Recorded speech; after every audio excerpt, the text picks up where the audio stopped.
It's not every day when a giant monopoly gets a bit too comfortable and starts to fall. As the last time I can remember such a disruptive David taking over a Giga Chad Goliath was when those red Netflix vending machines started popping up outside of grocery stores, and big ol' Blockbuster was chuckling at the thought of dying because of it.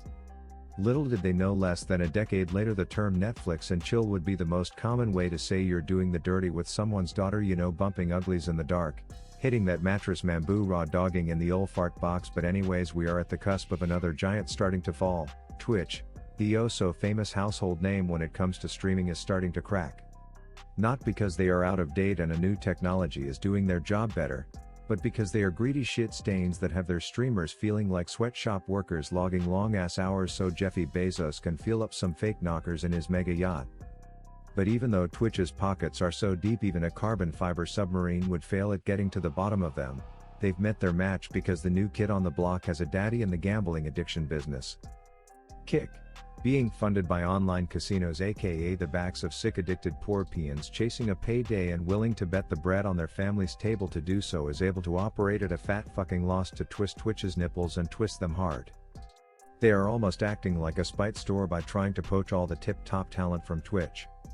They already got QTC or whatever acronym that coked up 2018 Ninja goes by nowadays, and they did it by throwing a fat bag of cash his way. Dean Ross was even easier to get. They just threw him a bag of Andrew Tate's dicks to suck, and I'm sure he was just begging to sign a long-term contract. I have no doubt they are contacting all the big streamers behind closed doors and outside of Pokimane who would rather use the situation as an opportunity to slyly flaunt her tens of millies in the bank. No, and it's not because I got like $10 million, it's just because I'm good as I am. It's definitely causing waves in the streaming world. The sheer fact that Kick is gaining ground on the streaming behemoth named after a League of Legends champion has others becoming live streaming refugees even if they aren't going to Kick. People are now looking to other platforms like the good old YouTubies to go live on, despite YouTube's chat user experience feeling about as nice as a sandpaper dildo. But I rest my point.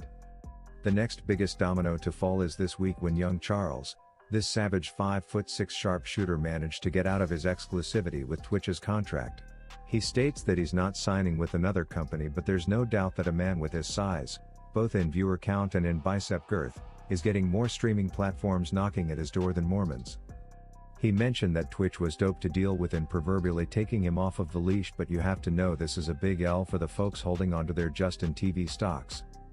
The main question at this point is around how long can Kick continue to fund such dank dopeness, like incentivizing their streamers with hourly rates so that they don't have to go begging for donations or subs to earn a living and can rather just focus on the content and providing a good time for viewers.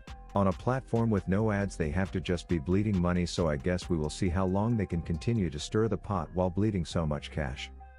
We are seeing similar things in other sports like golf, where the Live Oil Prince-backed league is hurting the PGA, and now soccer players are being offered hundreds of millions to go play in a league out in bumfuck Egypt. So I guess the lesson is never underestimate how much money the mega rich may be willing to blow just to throw a Mentos in the proverbial Coke can. Anyways, as a viewer, I think the competition will only mean good things in terms of all these platforms making their own experiences better, so in the end we win, while the poor gamblers continue to lose. Rav out.